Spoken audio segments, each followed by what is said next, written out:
Hello, hello. How are you all doing this morning? We good?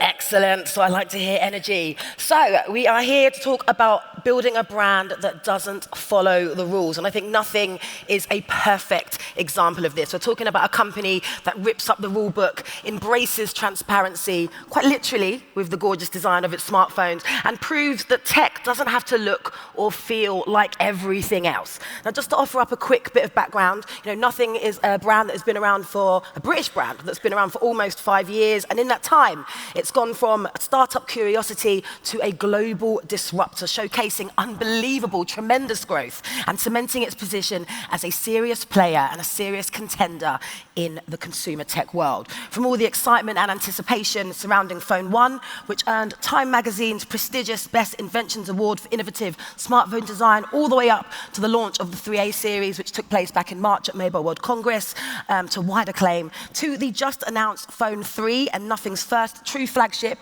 smartphone launching very, very soon. One thing is clear: Nothing is a brand that continues to push the boundaries of what is possible. So in a nutshell, Nothing is on a mission to make tech fun and innovative again, and rethinking not just what a phone can do, but how it should feel, how it connects, how it communicates, and how it fits in your life. And joining me is the main man himself, the man with the vision, and who is on a valiant mission to bring artistry and innovation back to consumer tech. I am, of course, talking about Carl Pei, Nothing CEO and founder. How are you? Very good. We're happy to be here. Yeah, well, we're honored to have you here, and it's an honor to be talking to you on stage. And I feel it's especially fitting to be having this fireside chat at South by Southwest London. A space built around bold ideas, fresh perspectives, and a shared vision for pushing the boundaries of what tech can really achieve. So let's get going. So we're talking about building a brand that doesn't follow the rules. So what was the first rule that you consciously decided to break when you founded Nothing back in 2020? I think the big one was just taking a step back and looking at the industry. It's a very established industry. Like, we came very late, and there were so many people who said, "Don't do this. It's too hard. There's too many big players. You need a lot of capital."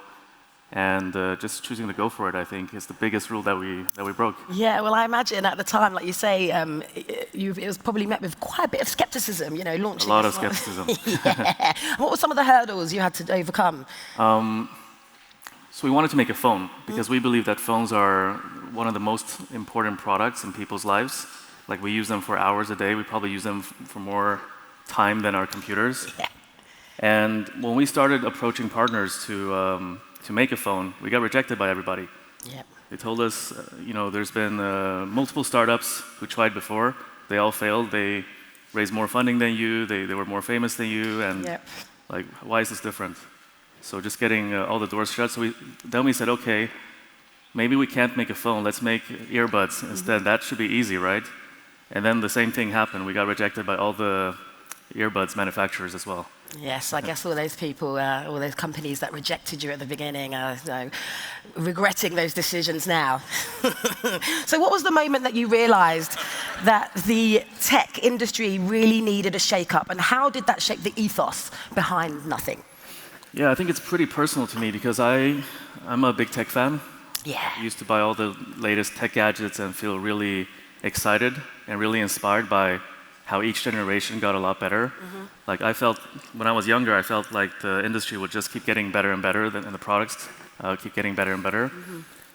And so there wasn't this one moment, but there was this developing feeling over the years that the pace has slowed down significantly, and the companies or the brands that used to be more creative and innovative got quite big and boring.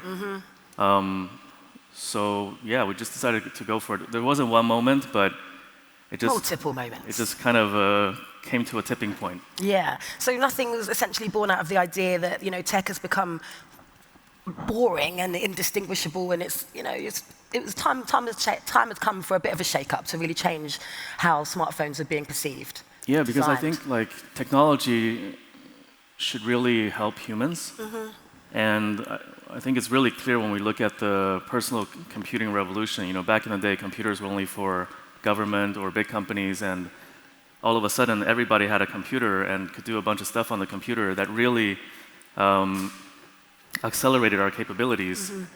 But then the computer became smaller and it became the smartphone. And it kind of stopped doing that. The smartphone is more like a distraction device. Yep. We're just scrolling on these algorithmic feeds all the time. So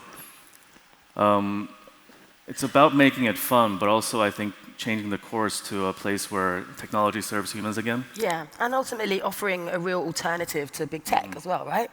So design is at the core of nothing. It's the core of what you do. How do you balance form with function, especially when doing things that no one else dares to do? It's a necessity. I think design was really critical for us because we came very late to this industry. So if we're just going to make a generic-looking tech product, there's no reason for us to even be around. Yep. So we knew we had to differentiate through design. But it's a very delicate balance, right? Because if your product looks too different, then people are going to be afraid of trying it. So it kind of has to be familiar, but also with a fresh take. Yeah. One of the thought experiments we had in the beginning was like, what if we imagined that the world evolved in a different way? Like, what if the big tech companies of today didn't really exist? How would the big tech company or the tech company that everybody loved actually look like? So we tried to like imagine an alternative universe where the current players didn't exist. That's how we developed our design language. Yeah, and I guess it's about hitting that sweet spot between something that's beautifully designed and genuinely useful. Yeah, it's about like, we call it technical warmth. Yeah. So our products look very technical, machine-like. You see a lot of the components inside through the transparent design, but also how do you bring an element of art and creativity and humanity into it? Yes, so it's a constant balance. So whilst like at first glance these products look really mechanical, once you dig a little bit deeper, there's a lot of fun elements to it. For instance, on the phone on the right here, we got a lot of questions asking us like, why aren't the cameras symmetrical? Yeah. Like all other phones have symmetrical cameras. We just wanted to put this, little fun spin to it. Yeah, why are you doing something different? Yeah. People want to know. And how do you innovate when the industry norm is to play it safe? And what's something that you deliberately chose not to do that every other tech brand seems obsessed with? I think most tech brands, they try and get a lot of screen time. Like they measure their success by how much time you spend on the product so that eventually they can sell you more stuff. Yes. Sell you more apps, sell you more advertising, or sell advertising to other people to make you buy stuff. For us, it was about like, how do we make people use the phone less? That's why we developed these, we call it the glyph interface, these lights on the back of the phone. If you put your phone face down on the table, you can see the most important things that are happening without you needing to always unlock your phone and check your phone. Yeah. So we're trying to build these features that make people put the phone away, waste less time on unproductive things, so they can spend more time on things that really matter for them. Yeah, and I think the glyph interface, bringing that to the smartphone industry was something so new and innovative and groundbreaking, and it's still something that continues to be used and loved by fans and users and creators and consumers alike. So one thing that I know is quite important to the Nothing brand is community. Now, Nothing has consistently embraced a community-first approach, offering early access to its most dedicated fans through exclusive pre-order opportunities, for example. This is just one example of how you utilize community. So what does authentic co-creation look like, and how do you avoid it becoming just another marketing tactic? Yeah, it's a topic I have a lot of thoughts on. Yeah. I think everybody talks about community, and mostly it's just marketing. I think for me, it's like, if we take a step back, what's the biggest change that we've seen in the last 40, 50 years? And I think that's the rise of the consumer internet. Yep. Everybody's always connected. We take it for granted these days, but actually it's pretty wonderful that you can have access to the sum total of all human knowledge in the palm of your hands. And I think what this change brings us is that, say 40 years ago, you wanted to be in tune with the latest things happening in tech, you probably had to live in Silicon Valley.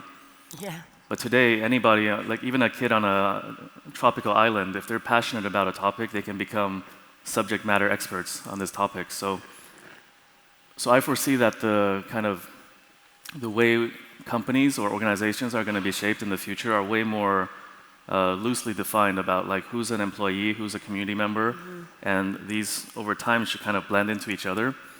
So ever since the beginning, we try to take steps to get closer to that idea. For instance, when we raised our Series A, like very early financing, we also opened up for our community to invest. We want our fans to be a part of the entire journey, on the product side, on the brand side, but also on the financial side. Yes. Today we have almost 8,000 regular people who are not famous investors on our cap table. To hold us accountable on the strategy, we also have a community board member. So every quarter when we have the board meeting, there's a representative in the community that's elected by the community to kind of give us feedback. We mostly seek for negative feedback so that we can improve. And sometimes it gets really awkward because all our board members are there, but I think it keeps us honest over the long run. And in terms of co-creation, we're also, I think, doing something pretty unique. So we started last year with one of our products called the Phone 2A Plus. And we launched a community edition project where our community could come together to redesign the phone, to do the marketing for the phone, and to do the wallpapers. And so it's like, it's not just the product, but it's the entire kind of bringing it to market. I think that was a really good opportunity for young creative people to be a part of not just creating something on paper, but actually shipping a product together. And I think it's such a great way for the community to just feel connected, better connected to the devices as well. They're part of the journey from the beginning to the end, and you're taking on that valuable feedback, whether good or bad, to help shape future devices. Yeah, 100%. And our products have won a lot of international design awards. Yes. But the best award was for that product that the community made. I think it's like the IF Gold Award, the highest IF award. So they surpassed ourselves. Yeah. So it's this beautiful thing that you regard community in such high regard for your brand. It's really important for the success and the future of Nothing. Yeah. 100%. Yes. So you've deliberately gone against the grain. I've echoed that sentiment a few times. With industrial design and software, how do you define better in a world full of sameness, a world of Me Too smartphones? I think a product is not just about the functional benefits, it's also about the emotional benefits, like how it feels using the product. Perhaps that's more and more rare these days. There's also a lot of hype about AI. Yes. And it's a topic that I'm also really excited about. I think about it a lot, and I think in the future, it's not just about delivering great hardware products with great design, but also leveraging new technologies like AI to really go back to that original founding idea, like how can we make these products serve humans better? Because frankly, on the operating system side of smartphones, things haven't really changed for a very long time. It's still the same kind of home screen, same icons, go between apps. I think we can do a lot better. Yeah. So for you, it's less about thinking about the phone, but more about just enjoying using it seamlessly. Enjoy using it and actually help people with the product. Yeah. So you've gone from, or Nothing's gone from cult status to mainstream. I think it's fair to say that. What does success look like for Nothing in 5 years? And how will you keep the spark and that rebellious spirit alive and promise no corporate fluff as you scale? I wouldn't say we're mainstream. I think we're still like tiny. Every year there's 1.2 billion smartphones sold in the market, and we're still a tiny fraction of that. I think last year we got to 0.1% of the market, so we're still like very, very tiny, just getting started. But you have made an impressive stamp on the industry, that's fair to say. Yeah, I think smartphones is the most important product today, but that doesn't mean it's going to be the most important product forever. And there's a lot of tech companies searching for the new form factor. So success for me in the next 5 years would be us really finding that new form factor that has mass appeal. There's a lot of attempts right now. I'm very excited to see what everybody does, but hopefully, I mean, only very few of them will be the next big thing, right? Yes. Hopefully we can find the next big thing. Yeah, yeah. And so it's fair to say you think the smartphone will still matter in the next 5 years. It will still matter, but maybe by the end of the 5-year period, there will be something else. Yeah, exciting. Well, as I've learned from being a journalist over 10 years, you just never know what's around the corner sometimes. So watch this space. And for anyone out there trying to build something truly, truly different, what's your one rule that they should break? I spent a lot of time in a lot of different continents and countries. I think in Europe we tend to be a little bit too pragmatic.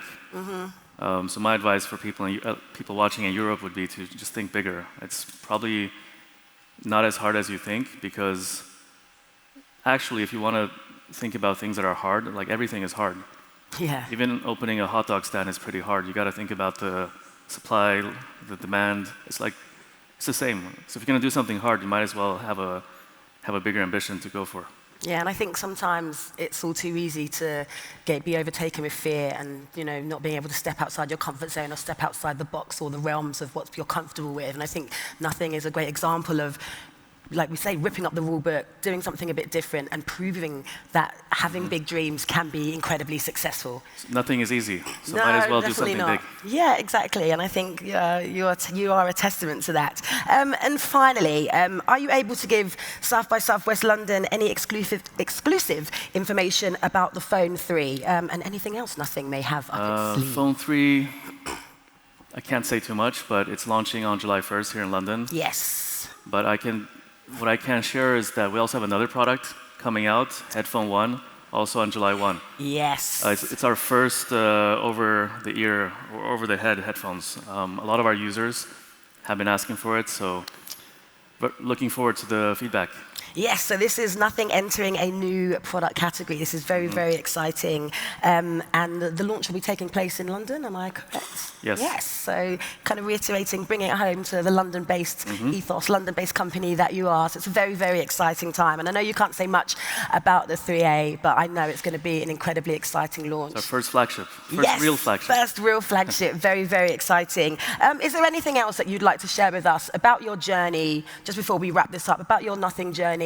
And just, the trajectory from when you started at the beginning to where you're at now, some of the things you've learned, some of the hurdles you've had to overcome, and what you hope for the future. I just think we're just getting started. It's been 4.5 years, almost 5 years. I feel like the first 3 years was just about setting the foundations, because we're operating in a very complicated business. We got to spin a lot of different plates at the same time. Like going from a concept design to a final product that people can buy and get in like a lot of different countries and get customer support. It's a long value chain. So the first 3 years was just about getting the plates spinning. Yep. Last year was our 4th year, was the first year where we really grew the business.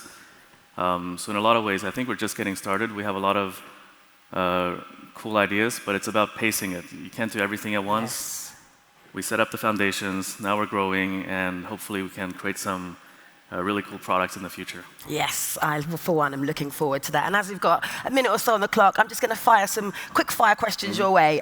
Most overrated smartphone feature? I think we should kind of respect the user, meaning that the overrated features are the features that users don't adopt. That companies only talk about, but users don't adopt. So for me, that's probably foldable phones. Like, if you think about the overall market being 1 billion a year, foldables is still very tiny. It's like maybe 10 million a year, like 1%. So for me, that's overrated because the user doesn't adopt. I think there's a lot of hype about AI, like promising the world it's going to change everything, and then what actually gets shipped, it's like emojis. So probably that. Yeah. 3 words that define Nothing today. Optimistic. Ambitious. Creative. Yes, and I think what we've discussed here on the stage has definitely emphasized that. And biggest rule you broke that paid off? Biggest rule we broke? I think it's just like entering this market. But I wouldn't say it paid off yet. Yes. I think the best is yet to come. Yeah. Oh, well, on that note, I want to give you the biggest thank you. Thank you for joining me on stage. Thank you so much.